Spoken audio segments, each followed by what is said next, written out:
أعوذ بالله من الشيطان الرجيم بسم الله الرحمن الرحيم يا أيها الذين آمنوا إن كثيرا من الأحبار والرهبان لا يأكلون أموال الناس بالباطل ويصدون عن سبيل الله والذين يكنزون الذهب والفضة ولا ينفقونها في سبيل الله فبشرهم بعذاب أليم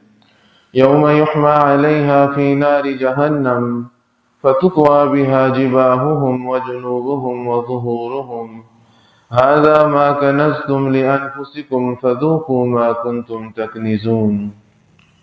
يا أيها الذين آمنوا اے وہ لوگو جو ایمان لائے ہو ان كثيرا من الأحبار والرهبان لا يأكلون أموال الناس بالباطل اہل کتاب کے بہت سے علماء اور صوفیاء لوگوں کا مال ناحق طریقے سے کھاتے ہیں وَيَصُدُّونَ عَن سَبِيلِ اللَّهِ اور لوگوں کو اللہ تعالیٰ کے راستے سے روکتے ہیں وَالَّذِينَ يَكْنِزُونَ الذَّهَبَ وَالْفِضَّةَ اور جو لوگ سونے اور چاندی کے خزانہ جمع کر کے رکھتے ہیں وَلَا يُنْفِقُونَهَا فِي سَبِيلِ اللَّهِ اور اسے اللہ تعالیٰ کے راستے میں خرچ نہیں کرتے فَبَشِّرْهُمْ بِعَذَابٍ أَلِيمٍ آپ انہیں دردناک عذاب کی خوشخبری سنا دیجئے یوم یحمى علیہا فی نار جہنم جس دن اس مال کو جہنم کی آگ میں تپایا جائے گا فَتُقْوَى بِهَا جِبَاهُهُمْ وَجُنُوبُهُمْ وَظُهُورُهُمْ بس اسے داغا جائے گا ان کی پیشانیوں پہلوؤں اور پیٹھوں کو هَذَا مَا كَنَزْتُمْ لِأَنفُسِكُمْ یہ ہے وہ جو تم نے اپنے لیے جمع کر کے رکھا تھا فَذُوقُوا مَا كُنْتُمْ تَكْنِزُونَ بس اب اس چیز کا مزہ چکھو جو تم جمع کرتے رہے تھے ان آیات مبارکہ میں اہل ایمان کو مخاطب کر کے 3 قسم کے لوگوں کی کوتاہیوں اور خامیوں کا ذکر کیا گیا ہے چونکہ تذکرہ اہل کتاب کا چل رہا ہے اس لیے ان تینوں گروہوں کا تعلق اہل کتاب کے ساتھ ہے تاہم اہل ایمان کو سنانے کا منشا یہ ہے کہ وہ ان کوتاہیوں سے اجتناب کریں پہلا گروہ علماء اور مشائخ کا ہے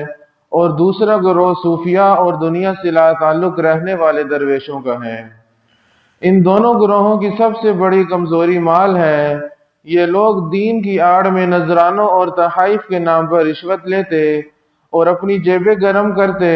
اور لوگوں کو حیلے بتا کر دین کے اصلی منہج سے روکتے دوسرے لفظوں میں یوں کہیے کہ انہوں نے اپنی شناخت کو ہی بدل ڈالا اور ان کی شناخت دین سے تھی اور انہوں نے دین کا نمائندہ بننا چاہیے تھا لیکن یہ دنیا کے چکر میں الجھ کر اپنی شناخت کو ہی بھلا بیٹھے آج کل مسلمانوں میں بھی بعض ایسے نام کے علماء اور صوفیاء موجود ہیں جو دین کی بدنامی کا ذریعہ بنتے ہیں تیسرا گروہ مالداروں اور سرمایہ داروں کا ہے ان کی بھی سب سے بڑی کمزوری مال اور دولت ہے خواہ وہ حلال طریقے سے آئے یا حرام طریقے سے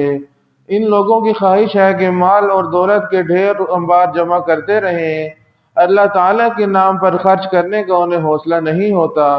وہ مال کا حق ادا نہیں کرتے زکوٰۃ اور صدقات اور خیرات کا اہتمام بھی نہیں کرتے